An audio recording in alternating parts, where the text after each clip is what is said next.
Jaya Radha Gopinath Radha Gopinath Radhe.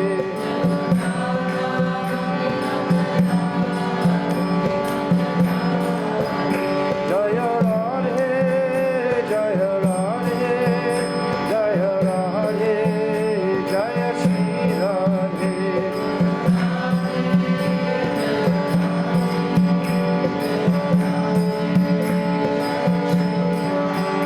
Jaya Vrishabhanu Nandini Radhe Radhe, Vrishabhanu Nandini Radhe Radhe.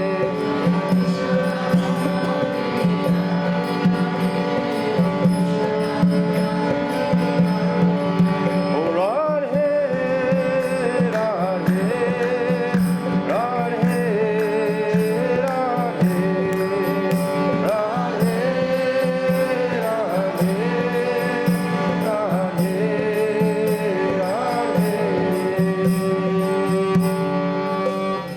Jai Satchinandana Gaura Hari Ki Jai, Radha Gopinath Ju Ki Jai, Srila Gurudev Ki Jai, Rupananda Guru Varya Ki Jai, Ananda Guru Vaishnava Vrinda Ki Jai, Gaur Premanande Hari Hari Bol.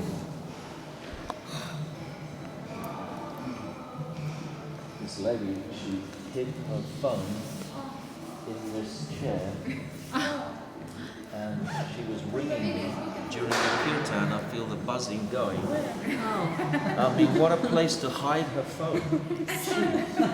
Don't do it again. That's ridiculous. You hide it somewhere else. You know what I hide in my chair for? Massage chair. Huh?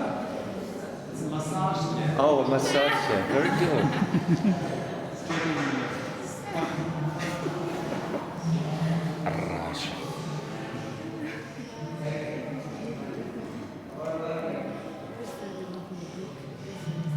Okay. A little bit of a disturbed kirtan. We didn't notice. I did.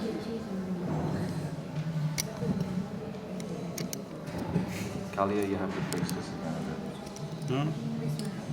Om Agnati Mirandasya Gyananjala Shalakaya Chakshu Unmilitam Jena Tasmaye Shri Guruve Namaha Gurave Gaurachandraya Radhikaya Tadalaye Krishnaya Krishna Bhaktaya Tarabhaktaya Namo Namaha Yam Prabhajantam Anapetyam Apeti Krityam Dvaipayano Viraha Katara Ajuhava Putreti Tam Ayatayo Taravo Vinidustam Sarvabhutam Munimanatoshmi Bhaktya Vihina Aparada Lakshay Shiptascha Karmadi Tarangamadye Kripa Maitvam Sharanam Prapana Vrinde Namaste Charanarvindam Bhajami Radham Aravinda Netram Smarami Radham Madhurashmitasyam Vadami Radham Karuna Varadram Tato Mamanasti Katyena Chati. I'd first of all offer millions and millions of Dandava pranams unto the lotus feet of my beloved Gurudev, Nitya Lila Pravishta Om Asto Tarasara Shishimad Srila Bhaktivedanta Narayan Goswami Maharaj. And the same again, millions of times, unto the lotus feet of our beloved Nitya Lila Pravishta Om Asto Tarasara Shishimad Srila Bhaktivedanta Swami Srila Prabhupada. And all the Vaishnava and Vaishnavi devotees of the Lord, Dandavat pranams. So this morning, we were discussing the second verse of this Siksastakam. And the second verse parallels the first jewel of the whole Siksastakam, this Cheto Darpana Marjanam, cleansing the mirror of the heart so the Swarup can reflect out in its relationship to Sri Krishna. So, we discussed at length the anarthas, etc. And in Bhajana Rahasya, in this second chapter, almost half of it is taken up with description of the various anarthas, which we've already gone through quite extensively. Also, in Bhajana Rahasya, it points out or brings to light reference to the Upadeshamrita. All the verses in the beginning of the Upadeshamrita leading up to the 8th verse, Tannama Rupa Charitadi, are also aspects of this clearing stage. So Srila Bhaktivedanta Thakur, he goes through these verses too. Vacho Vegam, Manasakroda Vegam, Jiva Vegam, Udara Prashta Vegam, Eitan Vegam, Yopisha Hetadira, Saravam Abhimam, Shishivim Nashishyati. These, controlling these 6 senses, the urges, the urge to Vacho Vegam, the urge to speak. This is all part of the cleansing of the dust of the mirror of the heart, controlling the mind, controlling the tongue, the belly, the genitals, etc.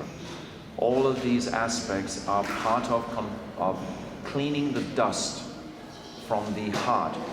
So we hear and have heard so much sweet, sweet Harikatha. But how does that Harikatha enter our hearts really if there's still this prevailing dust? If we're not getting a proper taste for this, hearing the sound of the holy name. And the reason for this is very clearly explained in this second verse. This second verse, this word Dudaivam, Idrisham, Ihajani, Nanurag, that I'm so unfortunate, I have no taste. And what is that misfortune? That misfortune is that I'm burdened by these various anarthas, etc. And then Bhaktivedanta Thakur, he mentions this Atyahara Parayasyascha Prajalpa Niyamagraha Jnana Sankas Chalolyam Cha Sadhya Bhakti Vanishyati. That these 6 things that are negative in our bhakti. Atyahara, wanting too much or over-endeavoring for material things. Atyahara prayasyascha prajalpa, this talking nonsense, just talking frivolously, allowing the mind just to run its own way, taking poor association, etc. This is also described. So we see, I described in the beginning how this Siksastakam, it includes all of the Shastras. Everything is included within here. So in this second verse, in principle, the aspects of how to improve our sadhan bhajan are very much focused upon. Namnamakari bahuda nija shadava shaktis tartapita nyamata smarahe nakalaha etadrishi tavak kripam bhagavan maipi durdaivam idrisham ihajani nanurag. This is principally focusing on what is obstructing. It's talking about the powerful primary names and the secondary names which are not so powerful.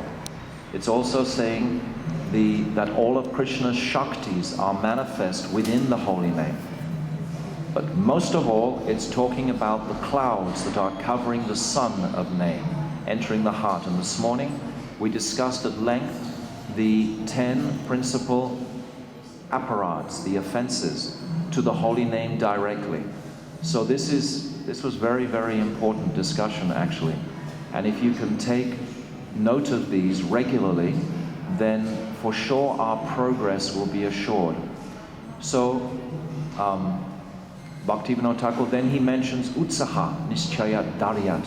This enthusiasm is a necessary ingredient to purifying the clouds that obstruct the sun of praying. This enthusiasm is so important. This ultimate enthusiasm is described as a symptom of bhav, samutkanta, great enthusiasm. Without enthusiasm, how can we go forward? If we're feeling apathetic or weak in our effort, then we should be very concerned. Just if we start to sort of slow down in our progress, we should be concerned. We don't want to reach any sort of quiet places, so to speak. We want to keep this dynamic of attraction to Krishna moving and moving. So this enthusiasm, utsaha, nischaya, darya, this nischaya, Chaya means shadow, and nish means without. So nishchaya, no shadow is in the consciousness or mind. This means full confidence. If I don't have full confidence, there's some shadow or inebriety that's covering the consciousness. There's some point of pride or envy, etc., etc. One of these anarthas, one of these obstacles that is obscuring my bhakti. We need to hear this repeatedly. But in principle, we want to hear the sweet pastimes of Krishna. But how can we enter into those pastimes when we're saddled with these burdens of our material desires? I can remember regularly Srila Gurudev would go through this Upadeshamrita. He would ask us to stand up and speak on the first, second, third, fourth, fifth, sixth, seventh verse of this Upadeshamrita regularly. Can you remember Shamala? In Rup Sanatan, so many times Gurudev would ask. And it seems like in the last year or two, I haven't heard it so much, you know? It's necessary to go back and just make that foundation strong. This Upadesh Amrita, this is the nectar of instruction. We need to have this guideline. We need the knowledge of purifying these lower tendencies. There must be rules. Sometimes we get so carried away in hearing such wonderful pastimes of Radha and Krishna. I know sometimes younger devotees I've met in some countries, they just want to hear the nectar. They don't want to hear any rules or injunctions. But it's the rules that actually create the sweetness ultimately. For example, what is the most popular activity on the planet, practically speaking? Is probably football. In every country they play football. It's a very popular activity. But what makes football football? It's the rules that make football football. If you don't have any rules, you don't have a game, right? How important are the rules? You can't avoid the rules in any circumstance. Even the rules of amorous play are there. If the man walks into the woman's apartment like an animal, this is not acceptable. The man has to wine and dine, etc., etc., etc., to achieve his ends and so on. So there's the rules in amorous play. There are also the rules in accessing this divine love or hearing about these pastimes. So the rules are not to be neglected or rejected prematurely. I've said repeatedly that the example is like of a musician. You learn the various chords and sequences, rags and tals, etc. Once you've learned them clearly, you don't think about them anymore. You're not thinking while you're playing, oh, this is A, B, C, D, E, or this is a scale of E, this is a scale of B, etc. You're not even thinking that. But in the initial stages, we must be taught that. And then it's bona fide. And then it becomes very smooth and very strong in its maturity. If it's not developed correctly in its younger time, then when we reach older age and we haven't got those guidelines and supports strongly in place, it will definitely be very difficult. Gurudev has given us this support system to hold the beautiful pot of nectar of rasa. So in this particular verse, Srila Bhaktivedanta Thakur in his Bhajana Rahasya, if you look at this second chapter, it's practically filled with descriptions of the anarthas, of these progressive verses in Upadeshamrita. And then it's also going into the Srimad Bhagavatam. It's describing the Chatushloki in Bhagavatam. Aham eva sam eva gre. This is one of the Chatushlokis from Bhagavatam. It's saying that before there was anything in existence, there was only me. Aham eva sam eva gre. Only me, Sri Krishna, existed. And then he says, Rite ritam yat pratiyata na pratiyata na katmani tad vidyo atmano mayam yato basa yato tamaha. This is the second of the Chatushlokis in the Bhagavatam, and it's saying that anything that is not directly connected with me, Krishna, is actually without value. It has no value. It's like a reflection, yato basa yato tamaha, a reflection in the darkness. It has no substance to it. So therefore we need this knowledge, we need to have this guideline to give us strength and support for our Nam Bhajan. Nam will give us so much juice. But what is the juice we principally want? Is it the juice of liberation? Is it the juice of material happiness? Is it the juice of having a peaceful, sattvic mind? What is the juice that we want? We constantly have to bring it back to our focus of Braja Prem. Braja Prem is a very high goal. There's another beautiful verse from the Bhagavatam that Bhaktivedanta he quotes here in this second chapter. Satam prasangam mama vira samvido bhavanti hrit karna rasanaya kata taj josarav sav apavargo matvane shraddha ratir bhakti anukramishyati. This is saying satam prasangam mama vira samvido, that if we hear these sweet topics with our ear and heart about the great heroic activities of Krishna in the association of devotees, it will assuredly clear the darkness from the heart very quickly, and then gradually Shraddha, and then Rati, and then Bhakti will appear in the heart. This is guaranteed. This is the process. Understand this whole picture that we're talking about in this second verse. There are areas that we have to examine where our weaknesses are. This is in the aspect of the anartas. And then, through the teachings of Upadeshamrita, we can fine-tune our vision and focus to reach the higher stages of bhakti. Through this Vacho Vegam, Manastakroda Vegam, Atyahara, etc. Utsaha Nischayat Darayat, Dadati Pradignati Guyam, Krishneti Yasyagiritam Manasi Nirata. These verses, we should take time to look at this Upadeshamrita. It's so sweet. It's one of the most beautiful scriptures. Everything Srila Rupa Goswami has given is sweet. Because in this Upadeshamrita, for example, it leads to this 8th verse. Tan nama rupa charita di sukirtano shmitya kramana rasanini yasoja tishtem braje tanuragi janugami kalam nayam aki iti upadesharam. This is the essence of all advice, is in this 8th verse. To take the holy name, to hear that holy name in the association of devotees, and to follow the Brijabasis, Tishtem Braji Tanuragi, to follow the Brijabasis. In these verses, it's pointing towards prem.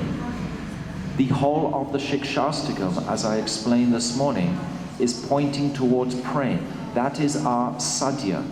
Don't get tripped up by spending too much energy in examining the anartas, etc. They have to be seen, understood, and contemplated to some degree, and then we have to go on to focus on the sadhya. The sadhya is prem. So what sort of prem? Srila Gurudev is describing that the prem of Hanumanji in his service to Sri Ram is so exalted. Hanumanji cannot live without seva to Ram. But higher than Hanuman are the Pandavas, their service to Krishna. Higher than the Pandavas is Uddhava. Then higher than Uddhava are the Brijabasis. Amongst the Brijabasis is Madhumangal, Sridham, Subal.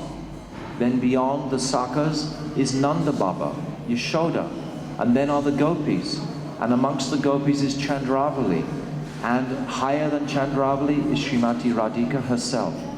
So this is a progression from Hanuman, Uddhava, the Hanuman, the Pandavas, Uddhava, the Brijbasis, etc. We see this progression of prem.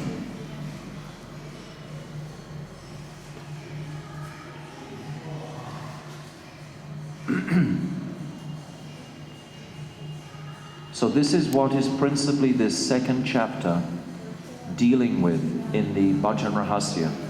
And all of these verses are fluffing out this second verse.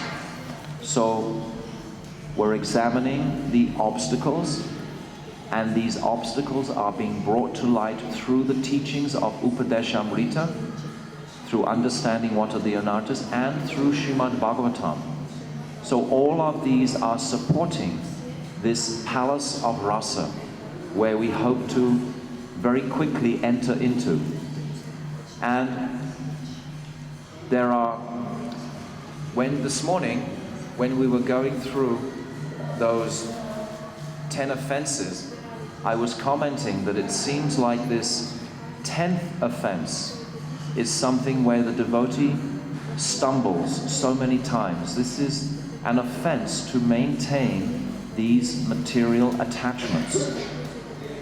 So there's a beautiful explanation of this in Jaiva Dharma.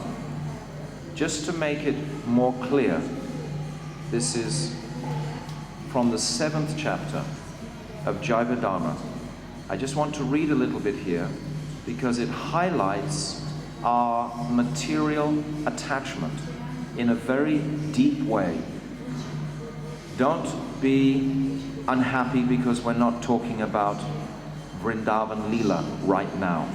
We're trying to create a platform so we can enter Vrindavan Leela more easily and have continued support.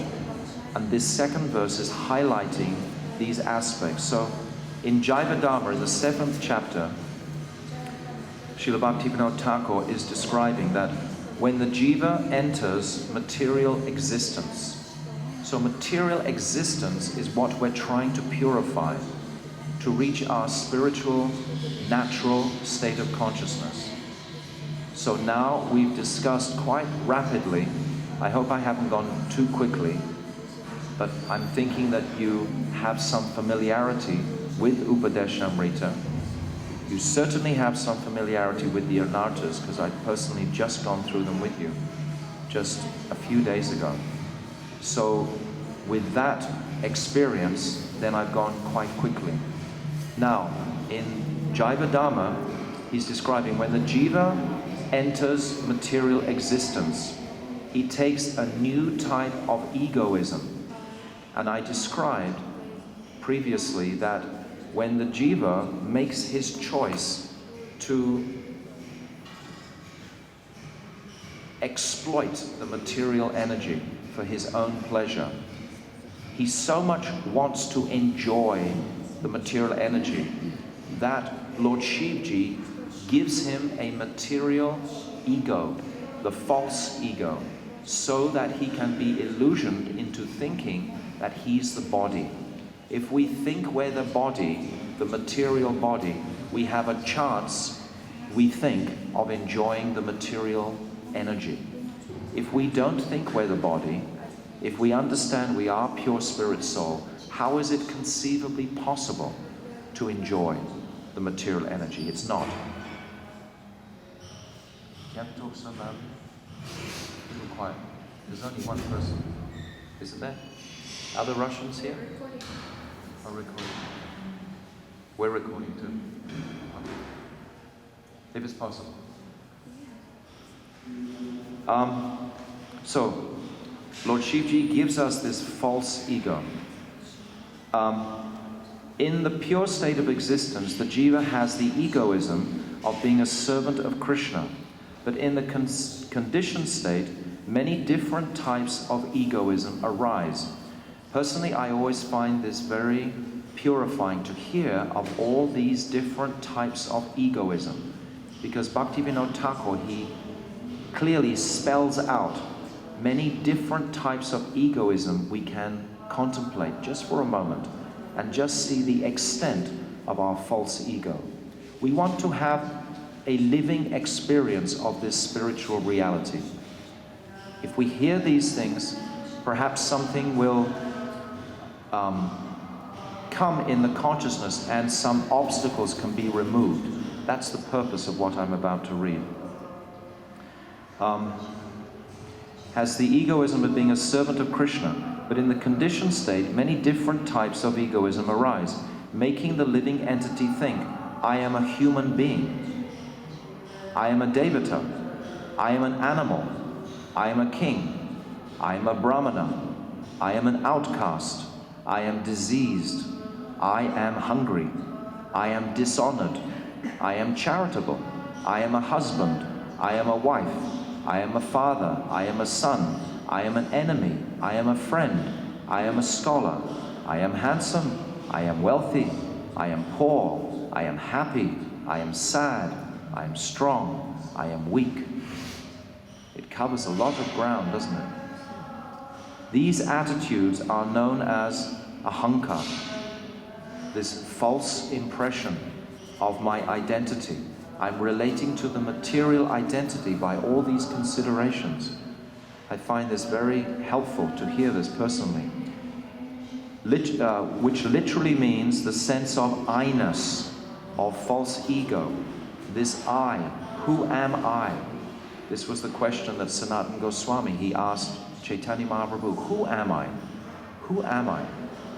Now, besides this, there is another function known as mamata, this possessiveness. So first there is my misidentification with my identity. Now there is this misunderstanding through my various possessions that I think are mine. Now he expresses here. The sense of possession enters the nature of the jiva. This is exemplified in attitudes such as, this is my house or my room. These are my possessions. This is my wealth. This is my body. These are my children. This is my wife. This is my husband. This is my father, my mother. This is my caste, my race, my strength. This is my beauty. This is my quality. This is my learning. This is my renunciation. This is my knowledge. This is my wisdom. This is my work. This is my property. These are my servants and dependents. The colossal affair that brings the conceptions of all. Oh, sorry, it's this in this format. The fonts are not so clear. Brings the conceptions of I and mine into play are known as samsara, material existence. So these two sorts of egoism, the false identity of myself and this idea of ownership, owning particular commodities in this world. So these areas need to be pure. We can never purify any of these anarthas or misconceptions of this illusion except by the power of the holy name. In this age, there isn't another way to purify these illusions that we're in except the holy. And the holy name will so quickly purify this illusion. Now, another, or the first offense that we discussed this morning, to criticize the devotees, to blaspheme those servants who are endeavoring to bring pleasure to Krishna in their own way. We have to appreciate sometimes everyone's intention. Usually, most people, especially amongst devotees, they have the very best of intentions, but it may not be according to your liking. They may do something, but it may not be quite how you liked it. But if we consider their intention and their heart, we should have a mood of forgiving. Even if it's the wrong act, still consider their intention. Generally speaking, their intentions are good and well-meaning, but we may misinterpret them because of our lack of empathy, because of our lack of affection actually for each other. This affection must be cultivated at some point. We must be, we want to develop this softness of heart. We're going to talk about the higher stages through these preceding verses of the Siksastakam. So in only this second verse, it's talking about how to melt the stone-like heart. And this heart can be melted by examining the various offenses that are slowing us down.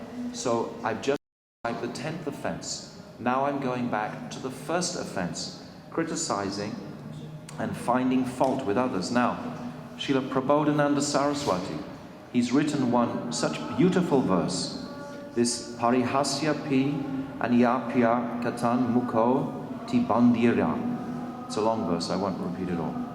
But it's saying, when becoming dumb to the jokes, mocking others, deaf and blind to others' faults, and inactive like a stone in the matter of bringing others even the slightest pain, will I reside in this Vrindavan forest that is so dear to Sri Hari. Prabodhananda Saraswati, in his Vrindavan Mahimamrita, he recites so many beautiful verses, giving us entrance into the real nature of Vrindavan Dham. And this is a very prominent verse, that this idea of not finding any faults, not joking about someone's difficulties, etc. Like I was actually breaking all this just now, talking about that girl putting her phone in my seat. But it seems such a strange thing to do. But anyway, I haven't had that happen before. But still, I was aware when I was saying that, I was showing you my own impatience. This is actually not such a high place, so you should realize my level. But this is a very wonderful verse. To not take advantage of the devotees' shortcomings and so on. Now, Srila Gurudev is saying that without the mercy of Nam Prabhu, those who perform bhajan will be unable to give up their anarthas, even after millions of attempts. Again, we're stressing, like the whole of this Siksastakam is actually stressing, that our sadhan, bhajan, or the power that is motivating our inward consciousness is Nam. In this particular age, this is the great gift of Chaitanya Mahaprabhu. And without this power of Nam, under the guidance of Sadguru and Nam, unless Guru is there, Sadguru, pure Guru, is there to guide us into this heart of Nam, then no real effect can come. If we take Nam without the guidance of Guru, it's not going to have the same effect, because it will give us power. Nam will give us power, but power for what? I described, I think in the first morning that I was here, how the body is like a very strong bow, and the mind is like a sharp arrow. So you have this sharp arrow in this strong bow of this facility we've been given, but where will you shoot this arrow? Where will this power go? Unless it's guided by Sadguru, you may go for liberation, you may go for all sorts of other types of praying. Our Gurudev in particular, what has he stressed? He's carried us into that realm of Raganuga Bhakti so forcefully. I can remember personally in my own life that I felt Srila Gurudev was pulling me out of the first 9 cantos of the Bhagavatam, pushing me forcefully into the 10th canto. My taste was not there. I used to love Prahlad Charita, Chitraketu Charita, Jad Bharat, etc. All of these pastimes I would read repeatedly, but Gurudev was pushing me into these sweetest pastimes of Krishna in Vrindavan. Very much so. He was pushing me into trying to understand what is Rasa Tattva. This is the gift in this age that we can receive. So we need guidance from Guru. Even Srila Gurudev, our Gurudev, made himself so unpopular amongst many even of the Gaudiya Vaishnavas, because he would speak so boldly on these topics. I can remember once in Rup Sanatan on Rupa Goswami's disappearance day, a very, very exalted Srila Bhaktisiddhanta Saraswati disciple was speaking next to Gurudev on this particular day, and on this day he spoke actually on Siksastakam. He didn't speak on Rupa Goswami. We were all sitting there waiting to hear some nectar of Rupa Goswami on this special day, as Gurudev had trained us to do. But this particular personality spoke on something completely different, and we were very, we didn't get nourished. And then he got up and left. And then another very exalted Vaishnava, he was a little younger than Srila Gurudev, he spoke on Prahlad Charita. And we were all shocked. Well, where's Rupa Goswami today? This is his Viraha Mahotsav. Srila Gurudev put so much prominence on it that we celebrate for 5 days in a row. For 5 days we churn the nectar of Rupa Goswami. He calls all the different pundits from Vrindavan to churn that nectar. So he spoke on then, because this particular very elevated Vaishnava was younger than Gurudev, he also wanted to get up and leave after he had delivered his speech. But Gurudev said, no, you have to stay here. Because he was younger than Gurudev, he had to comply and stay. And then Gurudev spoke about Bhakti Ras. He explained to us, his followers, something that he had explained 100 times, but we all knew backwards. And we felt that he was actually explaining it for this particular Vaishnava. Perhaps this Vaishnava, I'm quite sure, understood these truths, but to speak these truths, that requires a lot of courage. That requires empowerment by Srimati Radhika herself. It requires such empowerment by the Guru Vagya. And Srila Gurudev used to say, unless I speak these topics, they will just become covered over. And we see particularly in this introduction to Venugita, this is our Gurudev's classic essay, you can say, on substantiating the reasons why we should enter Raganuga Bhakti. We should be fearless and enter this realm. In one of those paragraphs, Gurudev is saying that you are of an atheistic mentality if you don't enter this realm. If you don't want to hear about the sweet, loving pastimes between Radha and Krishna, this is symptomatic of an atheistic mentality. It means you haven't actually understood at all the principal goal. This is the goal. So don't become restless when we talk about these anarthas, as we have been this morning and this evening. These verses of Upadeshamrita, understand their necessity. It's like a staircase. Where is the staircase of Upadeshamrita leading? It leads us to Radhakund. In the 11th verse of Upadeshamrita, we're swimming in Radhakund. That is the place where it's leading us to. So carefully climb this golden staircase to Radhakund. Carefully examine these various anarthas to reach that place, to make that place strong. It's so important. If you're not well versed in this Upadeshamrita, then take some time to read through these verses in a regular fashion. It's not a very big book. It's actually very, very small. You can read through and then regularly just flick through the verses just to refresh. Then refresh these various anarthas. So there our foundation becomes strong. And when we're trying to teach this in the world, because, my dear friends, we have to appreciate how much the world is suffering right now. The world is in such dire need of this philosophy. And if you are well versed in the foundation of this philosophy, you can very easily present the principles of love of this philosophy. You can very confidently present it. We owe this to Srila Gurudev. We owe it to our Guru Vagya to understand these truths so that we can share them. This realm of love is what is so desperately missing in the world. The world is going to hell. In almost every household, they're fighting and arguing. The divorce rate is something like almost over 80% in the Western world. This means there are so many children. You see when you're traveling in the West, in England or Russia or different places like that, the young kids are just going totally crazy. They just haven't been nourished. Their parents don't know how to nourish them. They're not even their real parents. They're so selfish. They're just hungry for their own sense enjoyment. So, how much is lacking in the world that we can offer to the world?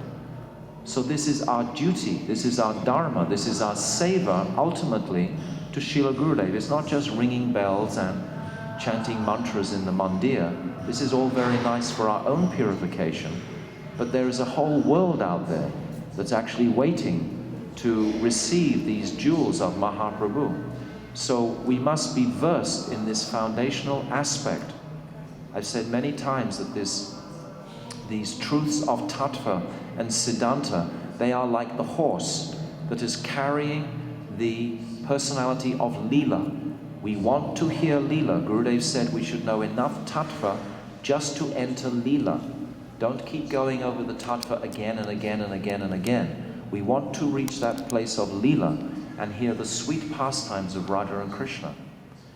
So I believe this is why Srila Bhaktivedanta Thakur has very carefully paralleled all of these jewels with the different yamas of the day to show us this balance. So in this yama, this is the first yama, this is Nishanta Lila. And yesterday we spoke about this. But at the end of this chapter,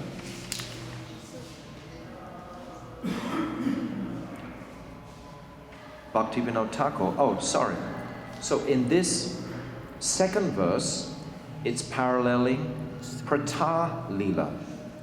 Even though the first jewel is Cheto Darpana Marjana. You see on that map, if you look on this map, you see this. This is Cheto Darpana Marjana. And now this second verse is here. And this is paralleling this Prata Lila. So now Bhaktivedanta Thakur, he describes at the end of this second chapter something of this Prata Lila.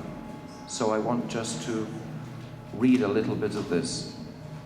So Sri Kishori and her Sakis depart for Nanda Bhavan.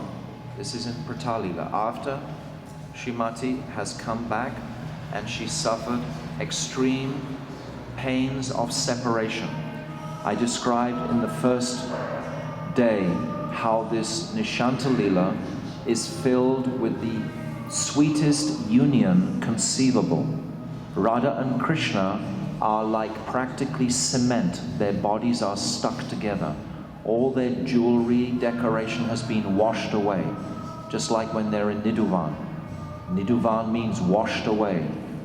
And they're in this tight embrace. Vrindadevi is trying to waken them.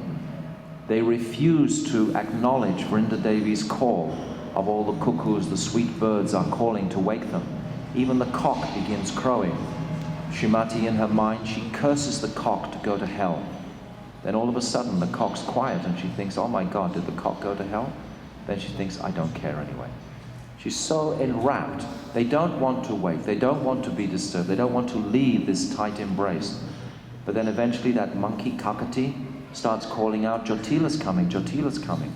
Immediately they become fearful. They come up, wake up, the manjaris enter, they put on their shringara, etc. They go back to Nandagaon and Javat. And then Sri Radha, she goes through these deep moods of viraha, separation from Krishna at that time. But then after some time, Danishta Gopi comes from Mother Yashoda to beg Sri Radha to come quickly to Nanda Bhavan to cook breakfast for Krishna. Immediately Radha's mood of this heated separation just dissipates totally and she prepares herself quickly to go to Nanda Bhavan. Mother Yashoda is so fond of Srimati. She meets her, greets her, she immediately takes her, puts her to her breast on both sides and hugs her so tightly. She loves Sri Radha practically as much as she loves Sri Krishna.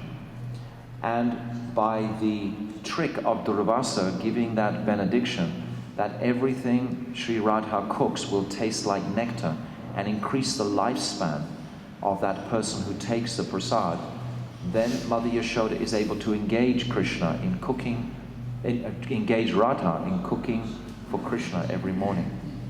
So Radha is coming to Nanda Bhavan in this next yama of the day, the Pratalila. So Kishori and her Sakis depart for Nanda Bhavan. And we know the pastime that on the way to Nanda Bhavan, they come through this wonderful meeting place called Terakadamba. Sometimes Krishna is there with his cows. Krishna actually climbs a tree and he plays his flute and he calls all the cows. He also calls the gopis in some leelas from that same place of Terakadamba. Terakadamba is exactly halfway between Javad and Nanda Bhavan, Nandagaon. So Sri Radha, she comes through there, and sometimes Krishna, he's milking the cows in the early morning there. And Lalita will say to Sri Radha, oh, don't go through here, those cheeky boys are there. They'll cause problem. But Sri Radha, no, she says strongly, no, I want to go that way. So she goes through that path. And then she sees Krishna from the corner of her eye, but she becomes shy to look directly at him. So she breaks her pearl necklace, so it all falls into the dust. And then she gets down in the dust and she's picking up the beads from her necklace, and she's seeing Krishna reflected in each of those beads. She's having his darshan through here. So many beautiful pastimes there. And then Sri Radha, she comes to Nanda Bhavan. On the way, they meet Shyamasundara, and many pastimes full of rasa take place. These are the pastimes at Terakadamba. And then our Goswamis, this is, Gurudev is writing this, our Goswamis have revealed these pastimes in their writings. Upon reaching Nanda Bhavan, Kishori starts to cook in the midst of countless stoves and prepares many tasty dishes. Gurudev describes that just previously, Sri Radha was boiling over practically. Her heat in separation was so extreme, but now she's really cool, even though she's surrounded by hundreds of cooking stoves, cooking for Krishna. Shyamasundar is sleeping in his home. Yasoda Mai awakens him, and seeing the nail marks on the body of her dear son, she becomes sad and says, the limbs of my Lala are so soft as the petals of a blue lotus. Why have the boys hurt him in their wrestling matches? And so much color from minerals is on his limbs. Alas, alas, what to do? I do not know how to put an end to this. So Mother Yashoda, she's thinking that all these scratch marks of Krishna's evening pastimes with the gopis have been caused by the rough play amongst the sakas. So Mother Yashoda, she has no real understanding of what is Krishna doing in the evening. This is happening simultaneously to Sri Radha preparing to come to Nanda Bhavan. Then Kundalata jokingly says, your Lala is performing rasa at night. The word rasa is unknown to Yashoda Mai. She doesn't know what Kundalata is talking about. My little boy, my breastfed little boy, he's performing rasa. Then after expressing affection for his mother, Shyamasundara jumps up from bed and goes to milk the cows. Upon his return, he bathes, eats, and then leaves for cow herding. Kishori shyly accepts some of her Priyanatma's remnants and returns to Javad with her Saki. So it's saying it in sutra form here. But it's describing that after Krishna has milked the cows with Nanda Baba, he comes back, he takes a bath, and then he sits in that Bhojan Laya. And Mother Yashoda, she calls all the other cowherd boys, and together they have a very wonderful, opulent breakfast. And Srimati Radhika, she's supplying so many preparations. And Krishna knows intuitively which preparations have been cooked by Radha. And Radha, she's peeping through the lattice just to see how her preparations will be appreciated by Krishna. And as soon as Krishna tastes Radha's preparations, immediately goes, "Ugh!"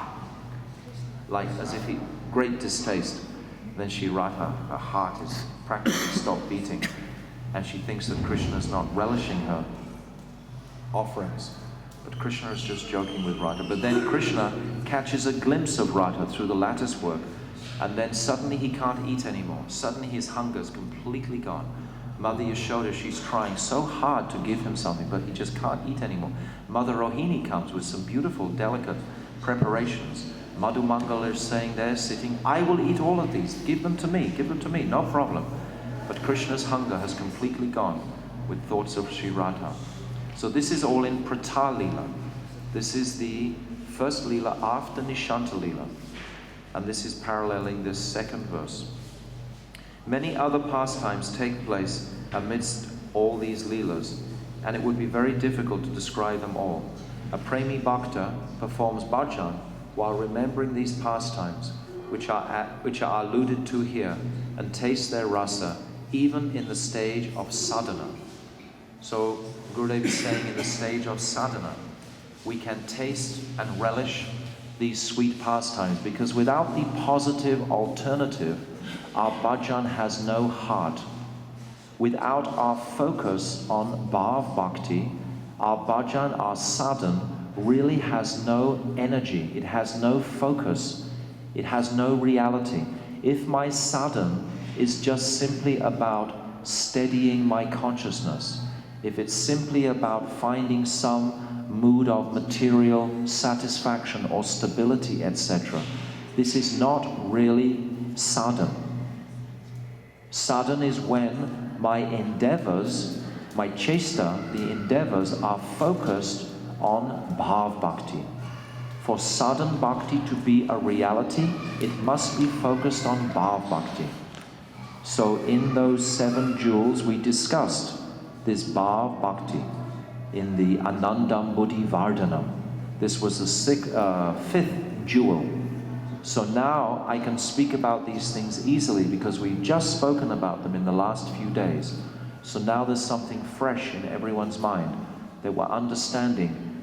All of these jewels were in sutra form in this first verse. And then, as I've said, they're gradually being fluffed out.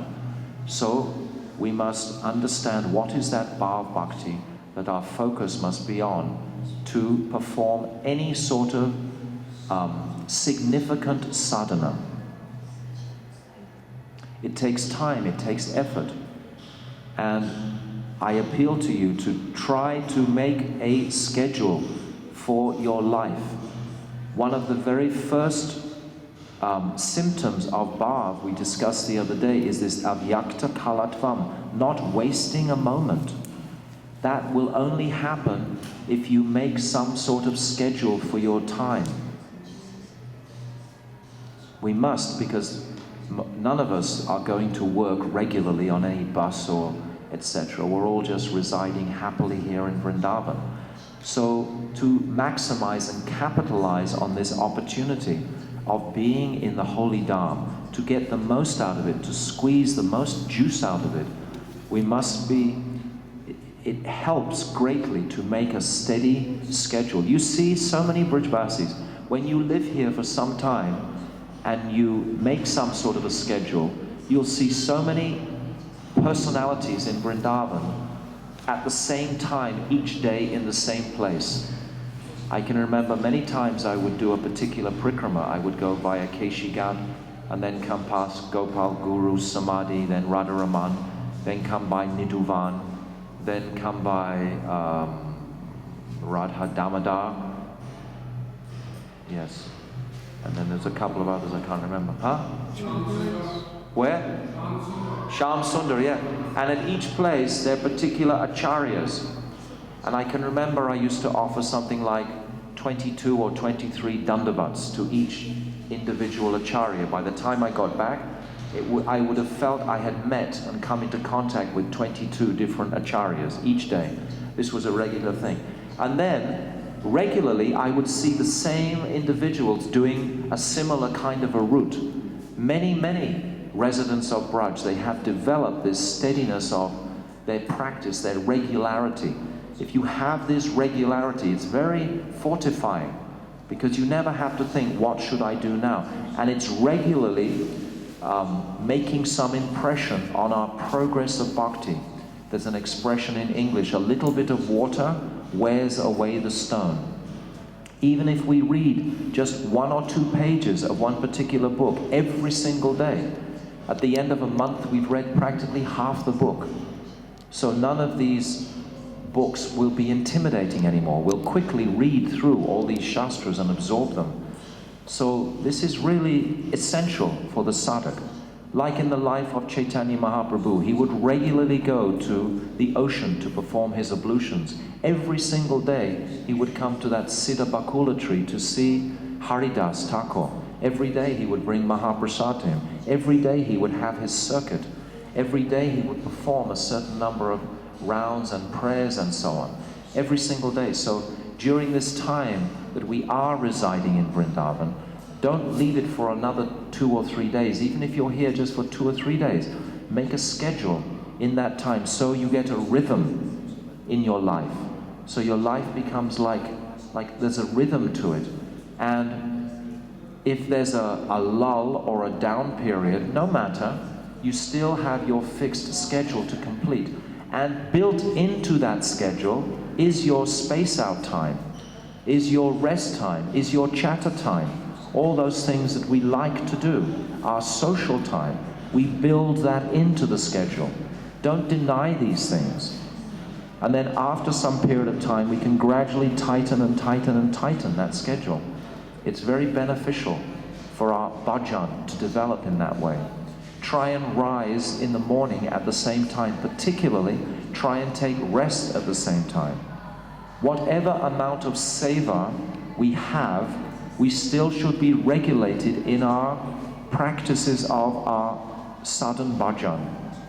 Even if you're publishing some book, etc. This is of course very important to work and do this book seva, but at the same time it must be balanced. I told you the other day that Srila Gurudeva told one devotee who was translating this Jaiva Dhamma, unless you chant 64 rounds every day, then your translation is going to have so many defects in it anyway. It's not going to have proper value. So the devotee wants to get strength, from his time in Vrindavan. So hearing all of these aspects about the obstacles which we've discussed principally today should give us some focus on what we have to purify. Now tomorrow we're going to go into one of the most exalted verses in the whole Siksastakam, this Tridandi Sunichena. In the Chaitanya Charitamrita it's described this verse should be like a locket on the neck of all the Vaishnavas. This is the most powerful verse, because I've said many times that this humility and prema are synonymous. As the prema increases, so will the humility. Mahaprabhu is considering himself to have no prema. This is his deep humility. Even in this verse, Mahaprabhu is saying, Dudaivam idrisham ihajani nahuraga, that he has no qualification for chanting this name. He feels wretched. He feels practically hopeless. So he's exhibiting at this stage that humility. So tomorrow we're going to be discussing that verse. So in principle this evening, I've discussed everything that Srila Bhaktivedanta Thakur is speaking in this second chapter. He speaks principally about the anarthas, which is what we've already discussed at length. I didn't go through it again. He speaks a great deal about quotes from the Upadeshamrita, and he speaks some very, very beautiful verses from Srimad Bhagavatam. And then he concludes with this pastime of Prata Lila. So this is all intensifying my endeavor to purify this misidentification with the material body ultimately and recognize my swarup. When I begin to recognize my real spiritual identity, I become so overjoyed. So much happiness starts to rise in my heart automatically. And then very easily these higher stages of ruchi, asakti, and even glimmerings of bhav begin to manifest in our bhajan. So it's not a difficult service. It's not a difficult road really at our stage, because we're all here in Vrindavan. We may have gone through many difficulties to get to Vrindavan, but now we are here in Vrindavan by our great good fortune. Now, how are we going to capitalize on that fortune? carefully taking Nam, carefully hoping that all these things that are obstructing the sun of Nam manifesting my heart will quickly be dissipated. Gurudev says also in this chapter that very quickly, he's saying in one place, if I can just find it quickly. Here. He's saying that, but if one sincerely weeps at the lotus feet of Nam Prabhu, all one's anarthas will vanish within a few days. Within a few days. Giving up one's anarthas in this way, one should take exclusive shelter of the holy name and thereby hear and chant. Very simple. We must stop criticizing forever. I can remember when I was in family life with someone you get very familiar with. If there's a friend you're very familiar with, I made a contract in my family life that every time we began to criticize somebody in our conversation, it would be $1 fine. It's amazing how it works so quickly. If you're in family life and you start to criticize somebody, because no devotee actually wants to criticize, but we get caught in illusion of criticizing. But if you make a contract with someone who is close to you that, every time I begin to criticize someone else, it's $1 or 100 or 50 rupees. But you know, it's a phenomena. You only have to do it once. And then you seem to learn the lesson very quickly, because the nature of the soul doesn't want to criticize. It doesn't want by nature to criticize. It's not its nature. There's no taste or juice in it. It's like a fly going to the stool. There's no sweetness there. So I can remember that it only happened like once or twice after we'd made this contract. And you have to pay up, of course. Otherwise it doesn't work.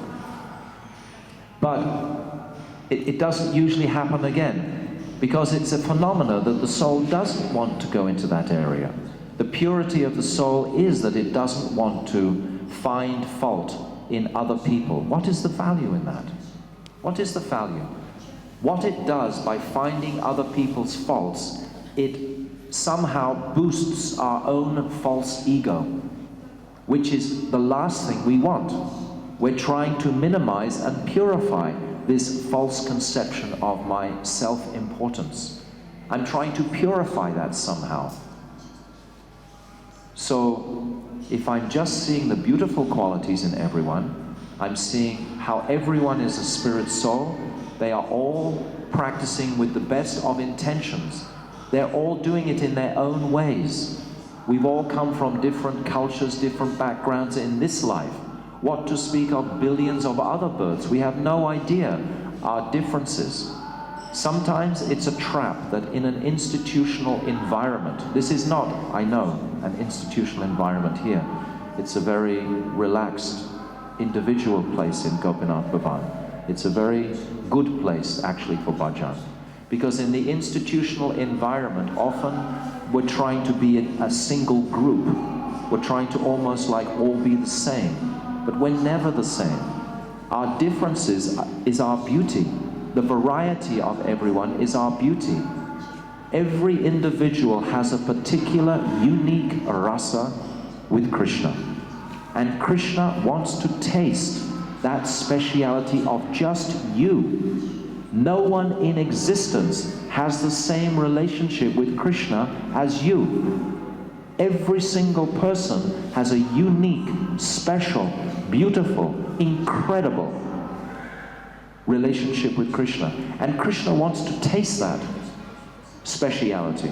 It's not the same as everybody else.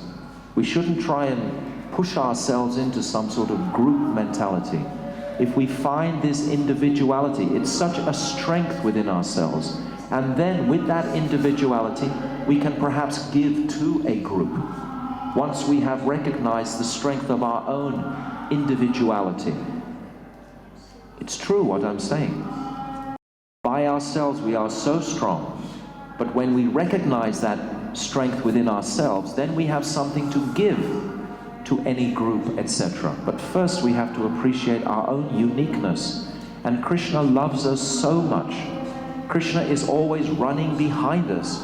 It's described in the 16th chapter of Jaiva Dharma, in the Jiva Tattva, where Krishna is running behind the Jiva, weeping and weeping, trying to attract him. And it seems like our nature is so cantankerously wanting to go in the opposite direction all the time. Krishna's coming so forward positively, and yet I'm pushing him away, sometimes vigorously, to try and grab this material taste. How unfortunate and wretched am I? It's a phenomenon. It's a madness. It's called illusion. It's called Maya Devi. We are under the grips of this illusion of Maya Devi. The nature of my soul wants to see the purity in everyone. There's so much sweetness there. Seeing the beauty and goodness and best intention of those around us, rather than finding and seeking some defect in their nature. Useless. Srila Gaura Govinda Maharaj used to say that if you throw some criticism to someone else, it's like throwing water on an electric light bulb. The current comes straight back to us. We're the ones that become contaminated.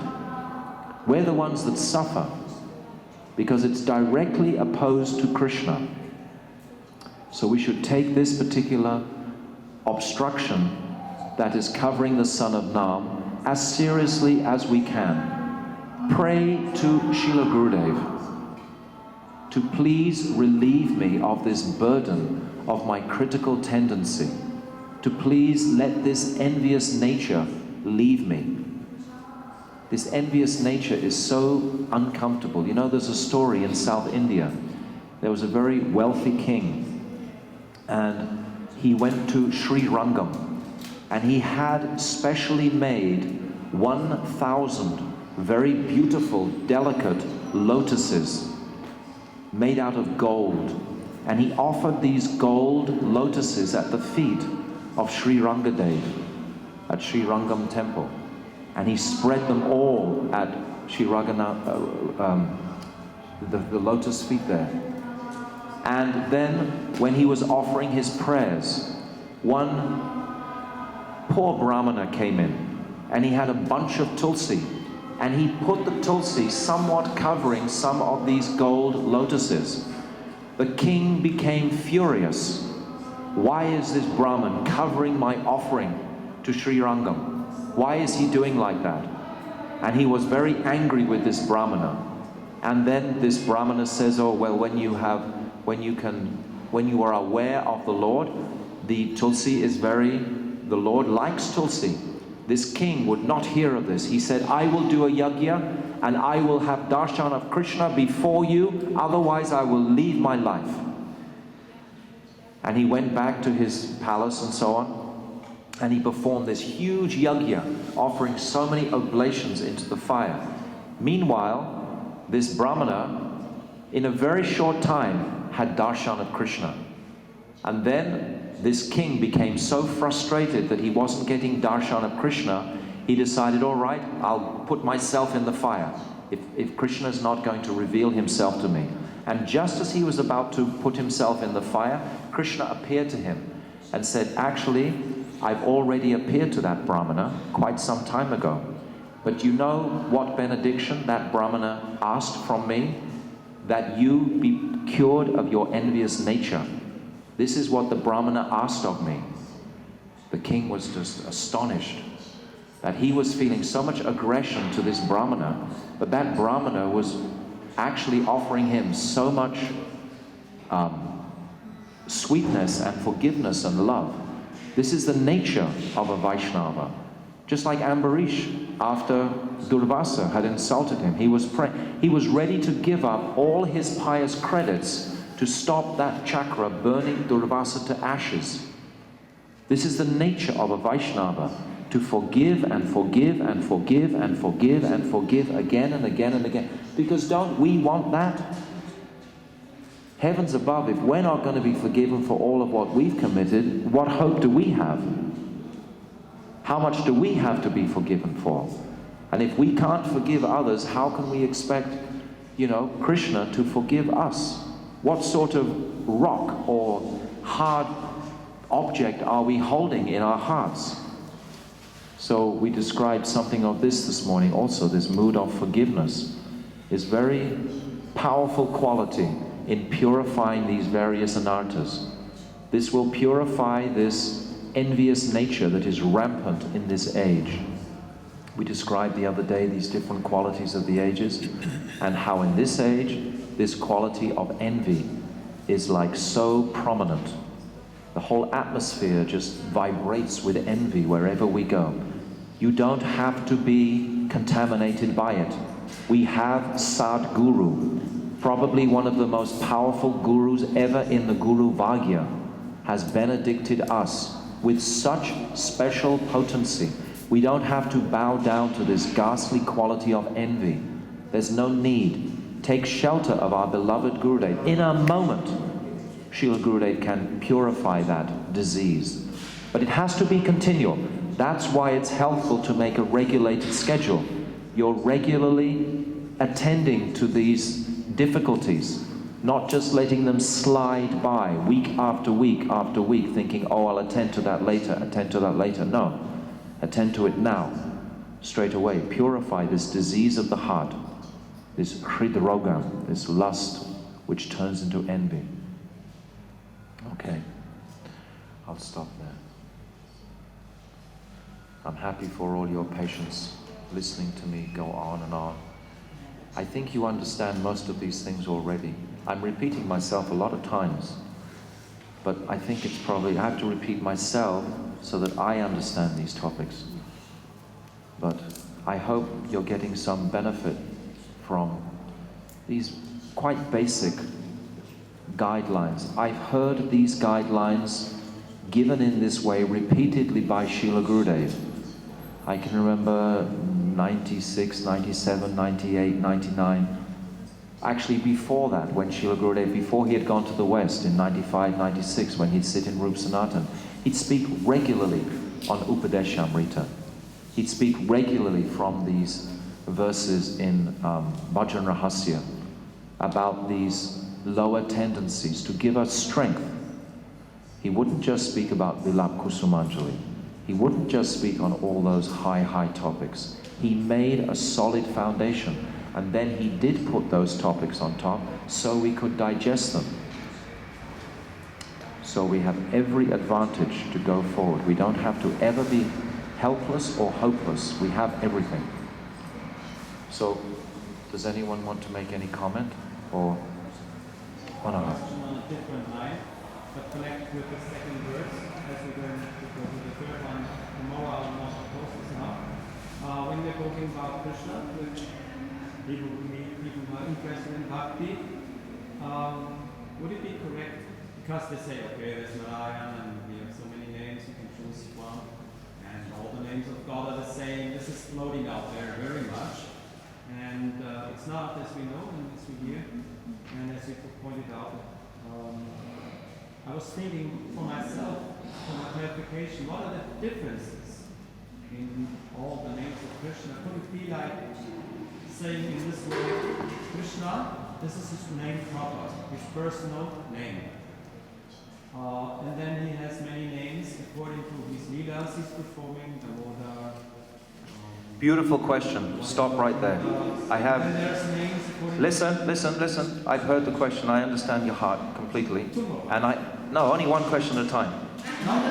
No. Only one question at a time. This one question? I only want one question at a time. That's a big enough question you've just given. And I've neglected this topic, and it's Krishna's arrangement completely that you brought it up. There's a beautiful verse where Gurudev, right at the beginning of this second chapter, that Gurudev is describing, there are so many names of Krishna to fulfill so many people's individuals' desires. People will have individual desires, so they will take shelter of a different Ishtadev. So Krishna is facilitating so much the fulfillment of the jiva's desires by having so many names. Now in the 23rd, is it? No, hang on a second. I think it's earlier than this. But Gurudev, he describes all these different names. And I just would love to speak them briefly. 62 and 63, yes. So, he's saying here, this is in answer to the first part of your question. If you have a second part, hold it. He's saying the innumerable people in this material world have many different kinds of desires. Even so, Bhagavan is supremely merciful and appears in this world as his different names to fulfill these various desires. So this is why he has so many names, in order to fulfill individuals' desires. And then Gurudev, this is from, he describes there, then he further elaborates on that, and he starts talking about the different names. He says, Agadamana, he who protected his friends by killing the demon Aga. And then he describes about this name of Krishna. Then he describes Yashodananda, the son of Yashoda. And the good qualities of Krishna's affectionate mother are also found in him. He describes in detail about that particular name, Yashodananda. Then he describes Nandasuno, the son of Nanda. And he starts to describe so many qualities about Nanda. Then he says Kamala Nayana, lotus-eyed one. And then he describes many qualities about that name. He describes Gopi Chandra, the moon of the gopis. When Sri Krishna sees the rising full moon, remembrance of the moon, like faces of the Brajadevis, awakens in his heart. So you were talking about the names, the difference in names. And if you're speaking to a materialist, he may want to chant this name or that name. Perhaps that name that they want to chant may be specific to a mood that they particularly want to. Perhaps at some later period, that person's consciousness may be elevated to take shelter of a sweeter name. They may perhaps initially have taken shelter of a lower name, like even Shivji is in a sense a name of Krishna also, but it's of a lower name. Actually, it means auspicious one. But if someone is just chanting Shivji, but if they chant Gopal or Govinda, it has a much higher effect and benediction. So in this world there are so many names to facilitate the various desires. So what you asked at the beginning is, and then he finally says, this is all in verse 2 of the second chapter. He's saying the name Krishna. This name is derived from the verbal root kris, meaning to attract. Krishna attracts everyone with his prem madhuri, and in this way bestows the bliss of divine love upon them. Devotees pray according to their transcendental sentiments. Thus Bhagavan appears to them according to their prayers and makes them joyful. The sadhak chants a specific name of Bhagavan to increase his attachment to Nam Prabhu. So this is why the Lord has so many names. Okay, so that's the first part of your question. You have a second part that's also... Almost answered. Okay. If we want to come close to Krishna, we better use this, like I wouldn't call you Sadhu or Professor. If I want to come close to you, I would call you Tridandi Maharaj. Or if somebody calls me myself, the husband of my wife, I'm not very pleased because my name is Manamaras and I'm not the husband of my wife. That's a function I have, but if somebody wants to call me, I'm trying to understand. It depends how much you love your wife. If you're very fond of your wife, then you would probably be very flattered to be, honored as the wife of Manmohini. If I want to come close to Krishna and I want to please him, I rather call him by his name proper and not by one of the names. Personally, they call me, you know what they call me in Vrindavan? Everywhere I walk around, they call me Govardhan Papa. Yeah, that's my name. If I go in Govardhan, in Loy Bazaar or in Artakamba, anywhere, my name is Govardhan Papa. And I actually like that name because it reminds me of my son who I love very much. So, but that's a difference that we can have. But you like to have your name. Professor who wants to come I understand, I'm just joking. It's like these levels. Is it just a thing I make up, or are there these levels of Krishna's more outer, like his function? Of course. And then his most intimate person. Of course. If you call Krishna Bhagavan, this means that person who is holding the 6 opulences. Distance. Yes, there's some little distance there. But if you call him Radha Raman, this means that beloved who loves Sri Radha so much, who Sri Radha fulfills all of his desires, etc. Radha Gopinath, Radha Damodar, Radha Vinod Bihari. These are such intimate, special, secret, confidential names practically of Krishna. So definitely, as you say, like if you call someone a professor or a teacher or something like that, there's some distance. But the name in connection with Radha is the sweetest name of Krishna. Ultimately, to please Krishna, if we're pleasing Radha, then Krishna is most satisfied. Thank you. Oh, Manaha Prabhu. Any other question? Srimad Bhaktivedanta, Govardhan Papa Ki.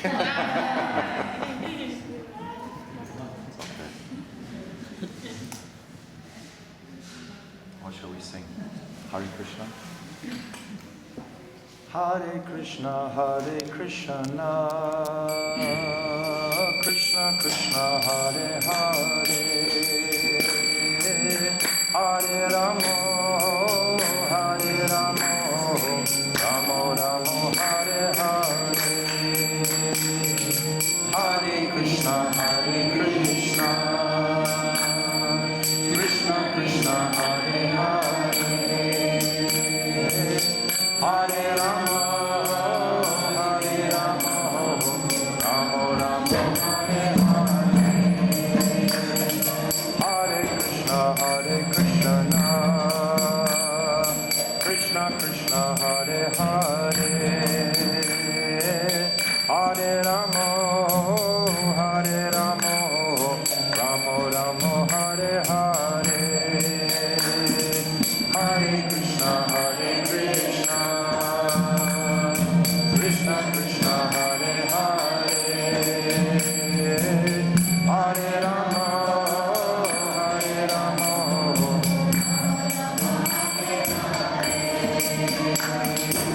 Hare Krishna, Krishna Krishna, Hare Hare, Hare Rama, Hare Rama, Rama Rama, Hare Hare, Hare Krishna, Krishna Krishna, Hare Hare, Hare Rama,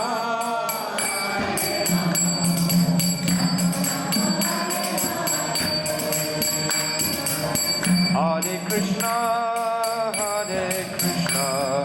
Krishna Krishna, Hare Hare, Hare Rama, Hare Rama, Rama Rama, Hare Hare,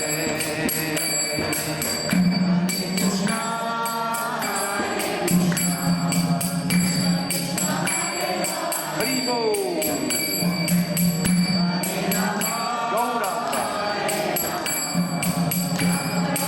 Gauranga.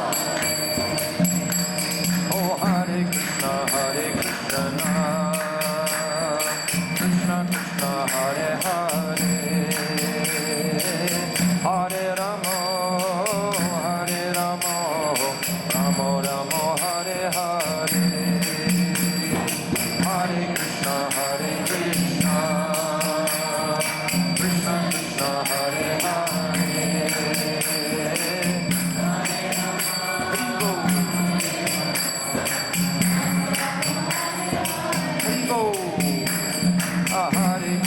Hare Krishna,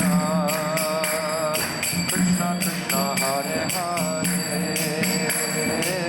Hare Rama, Rama Rama, Hare Hare.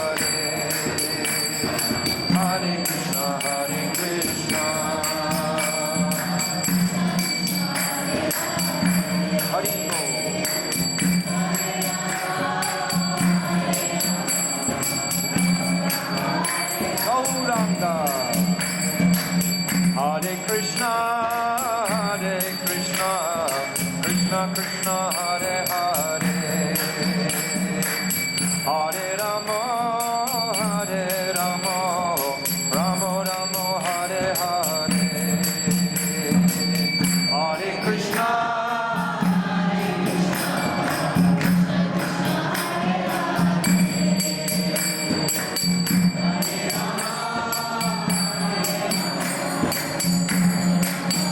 Haribo, Hare Krishna, Hare Krishna, Krishna Krishna, Hare Hare, Hare Rama, Hare Rama, Rama Rama, Hare Hare, Hare Krishna,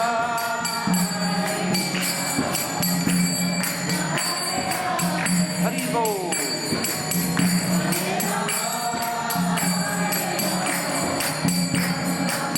Gauranga.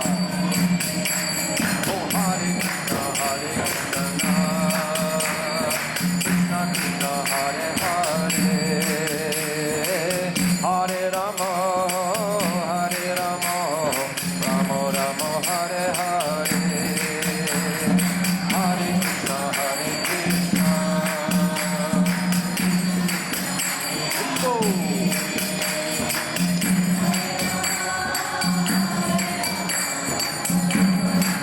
Haribo. Hare Krishna, Hare Krishna, Krishna Krishna, Hare Hare, Hare Rama, Hare Rama, Rama Rama, Hare Hare, Hare Krishna, Krishna Krishna, Hare Hare, Hare Rama,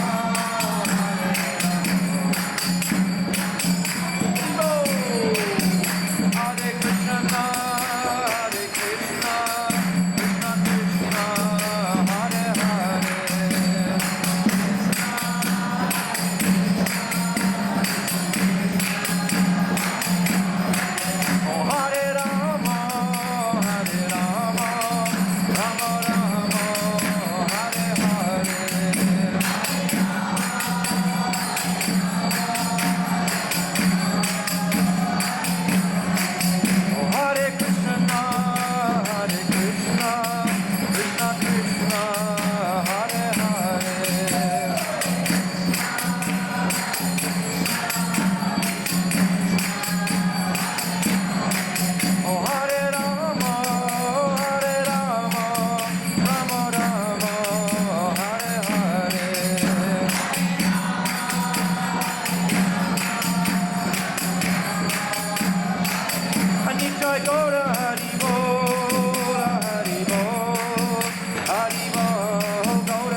Radharani Vrishabhana Nandini ki jai, Radha Gopinath Ju ki jai, Shri Sachinandana Gaurahari ki jai, Srila Gurudev ki jai, Srila Bhaktivedanta Swami, Srila Prabhupada ki jai, Rupa Nuga Guru Vargya ki jai, Shri Siksastakam ki jai, Gopinath Bhavan ki jai, Vaishnavas ki jai, Anantakota Vaishnava Vrinda ki jai, Gaur Premanandi, Hari Hari Bol. Vanchakalpatarubhyascha, Kripa Sindhuvegacha, Patitanam Pavanebhyo Vaishnave Namo Namaha. Sripad Bhaktivedanta. Gopis Papa.